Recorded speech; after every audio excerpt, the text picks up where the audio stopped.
नाम तो सूरज है, मगर ये कभी नहीं सोचा था कि इस डूबते हुए सूरज की तरह मेरी जिंदगी भी डूब जाएगी। फर्क सिर्फ इतना है कि मेरी जिंदगी की शाम की कोई और सुबह नहीं थी। कितना समझाया था तुम्हें, पर तुम्हें कहाँ कुछ समझना था। अपने दोस्तों को देखो, नौकरी पे लगने की पार्टियां दे रहे हो, और मेरा बेटा डिप्लोमा के आखिरी साल में फेल हो गया। आज तक तो कुछ नहीं किया, अब तो कुछ करो। करने को तो बस अब एक ही चीज रह गई थी। अब नहीं जीना था इस दुनिया पे बोझ बन के, जहां मेरी हर हार का तमाशा बना दिया गया हो, जहां मेरे अरमानों की कोई कदर ही नहीं की जाती। कोई नहीं मेरा यहां, हार गया हूं, हार गया हूं।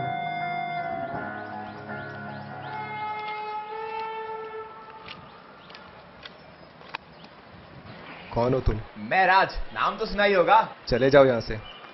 अरे भाई, क्या प्रेशर है?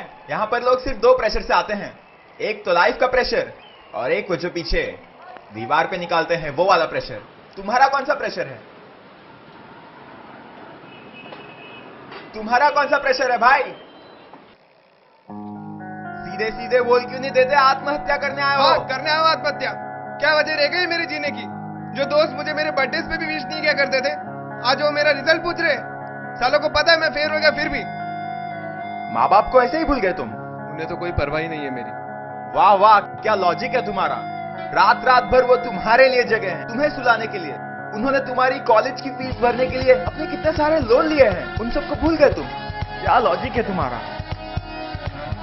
जरा उन लोगों के बारे में सोचो जिनके बच्चे उनसे ढेर सारी उम्मीदें लगाए बैठे रहते हैं, फिर भी उनके पास उन बच्चों को देने के लिए सिवाय दिलासे के और कुछ नहीं होता।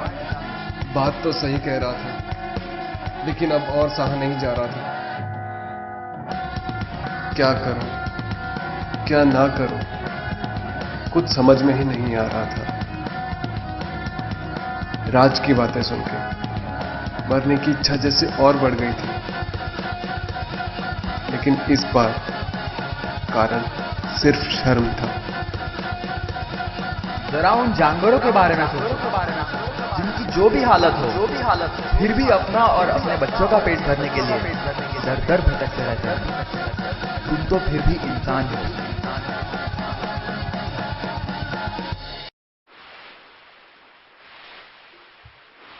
और फिर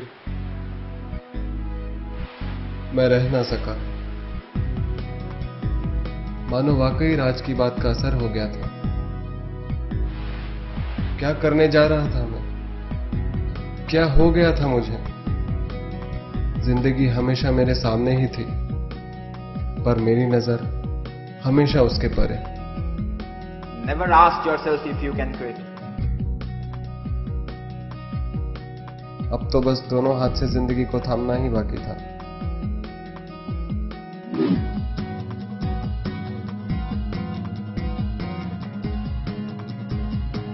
राज, सुसाइड? लेकिन अभी अभी तो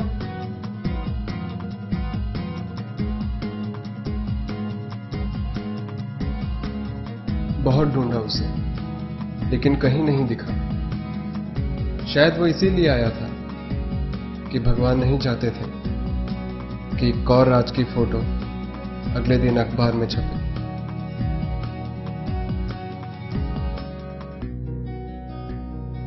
बहुत कुछ कह गया था वो,